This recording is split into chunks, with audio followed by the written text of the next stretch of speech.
Salam kerahiman. Hari ini kita akan baca dari 1244, 29 Desember. Kita siapkan hati kita mau masuk ke dalam doa. Dalam nama Bapa dan Putra dan Roh Kudus. Amin. 1244. 15 Agustus 1937. Dalam meditasi, kehadiran Allah meresapi aku dengan amat nyata dan aku menyadari sukacita perawan Maria pada saat ia diangkat ke surga. Menjelang akhir upacara yang dilaksanakan untuk menghormati Bunda Allah, aku melihat perawan Maria dan ia berkata kepadaku, "Oh, betapa senangnya hatiku akan penghormatan kasih kalian." Dan pada saat itu ia menyelubungi semua suster anggota kongregasi ini dengan mantelnya. Dengan tangan kanannya ia mendekap Muder Jenderal Mikaela.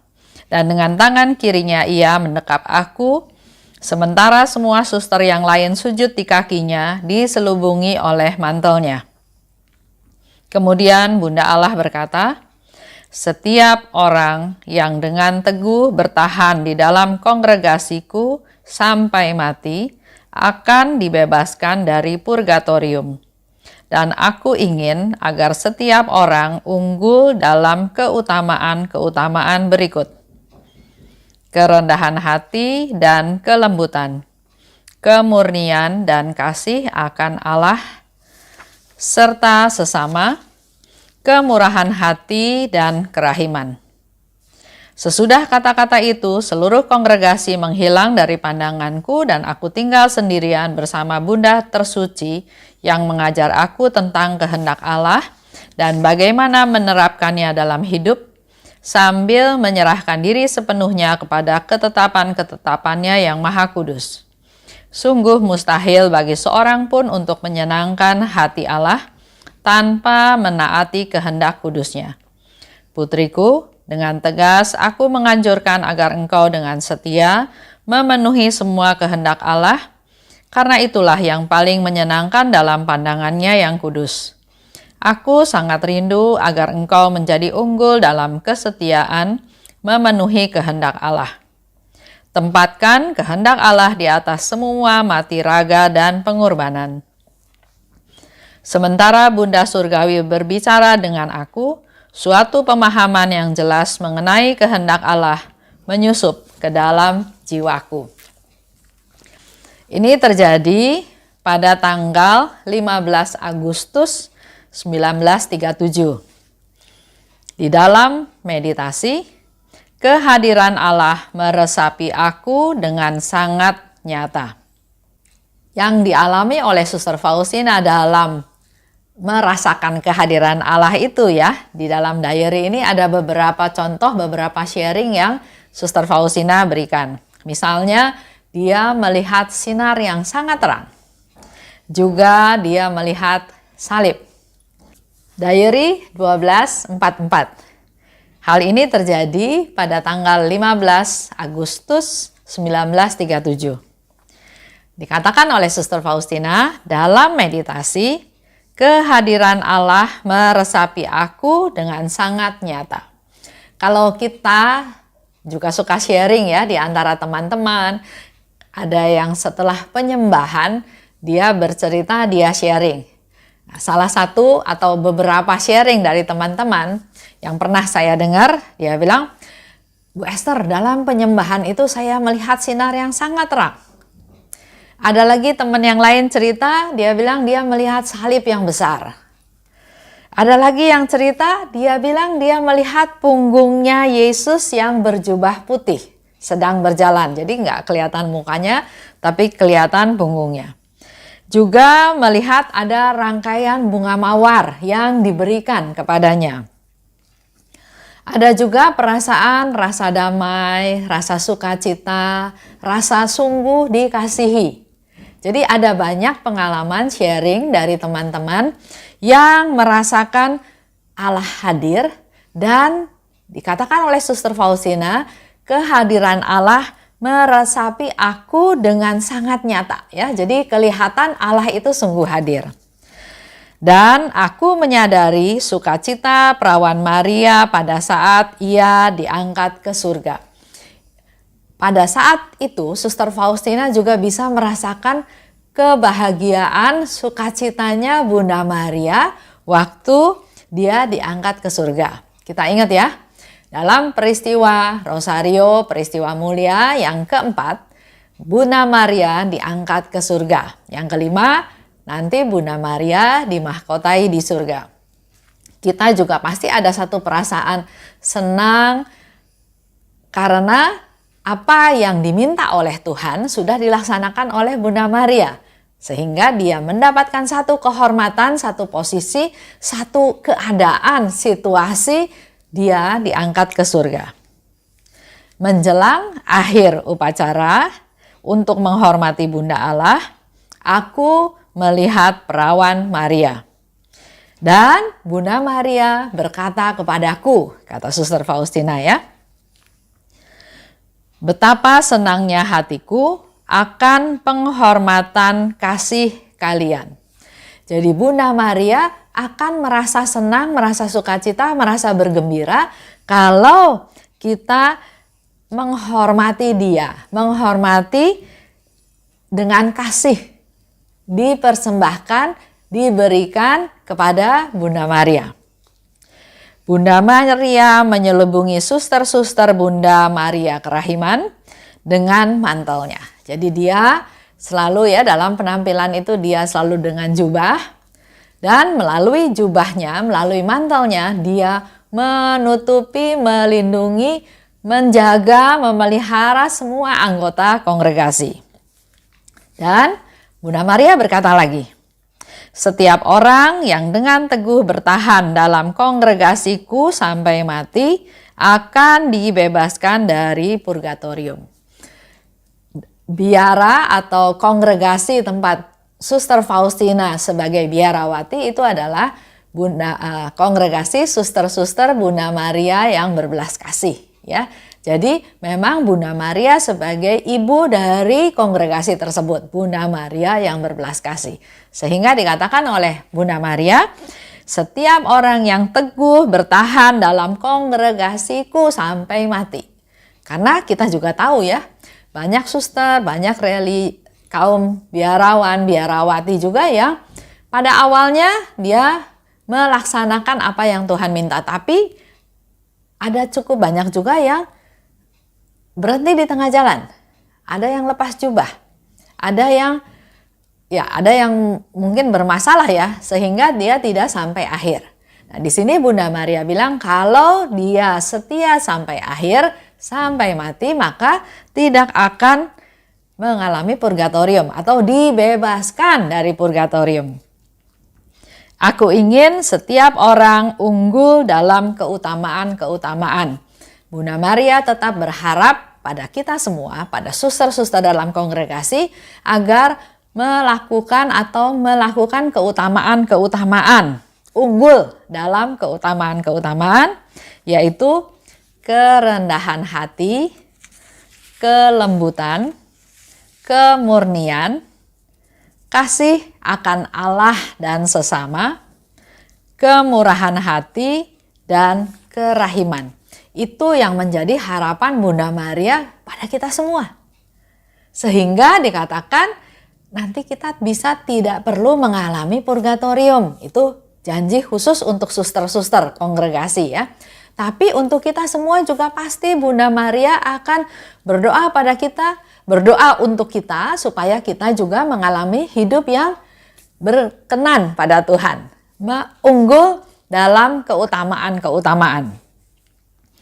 Bunda tersuci yang mengajar aku tentang kehendak Allah dan bagaimana menerapkan dalam hidup.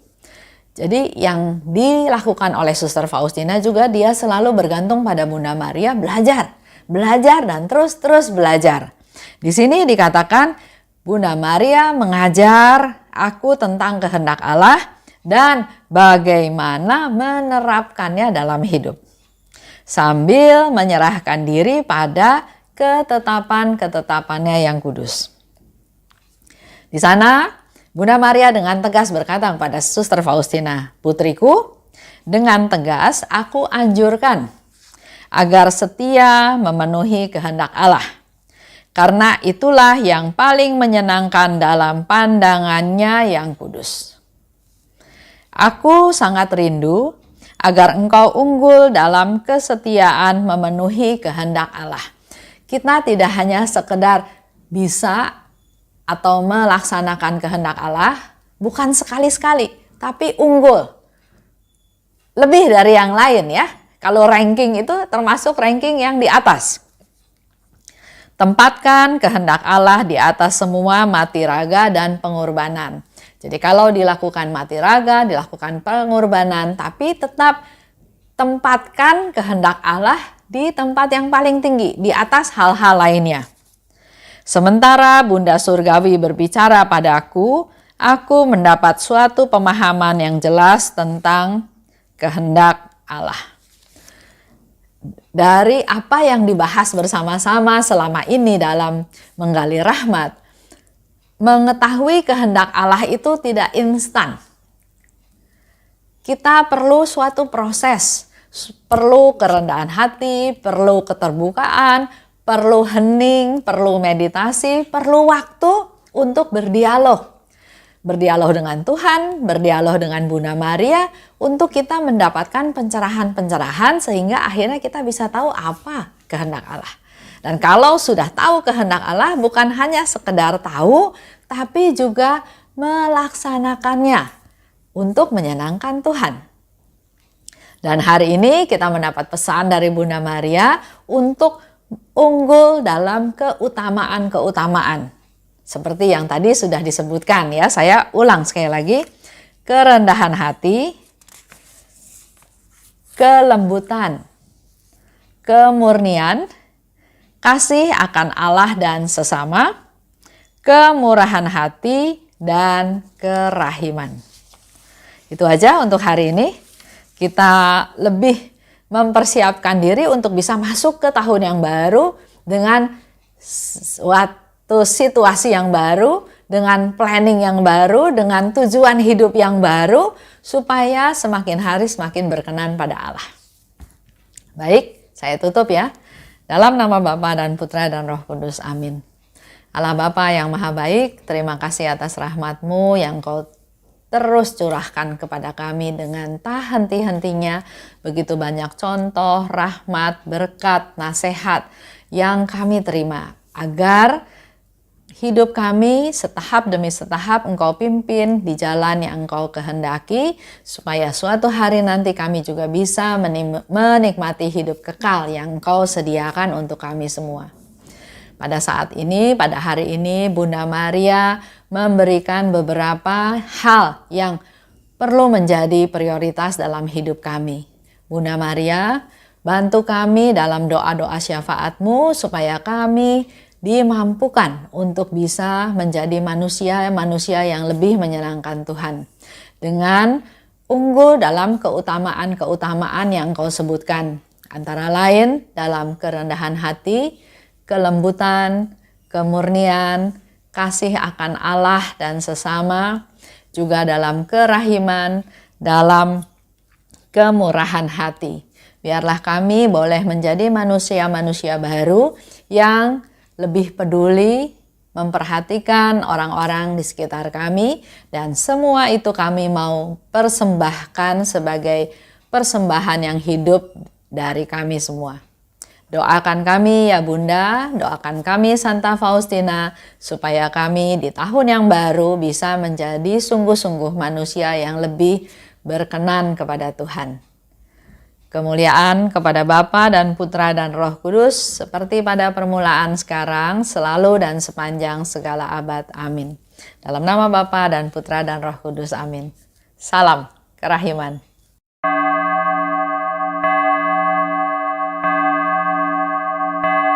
Hatiku dipenuhi sukacita ketika Bunda Maria datang. Dia datang berkunjung kepadaku sambil memopong bayi Yesus.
kasih-Nya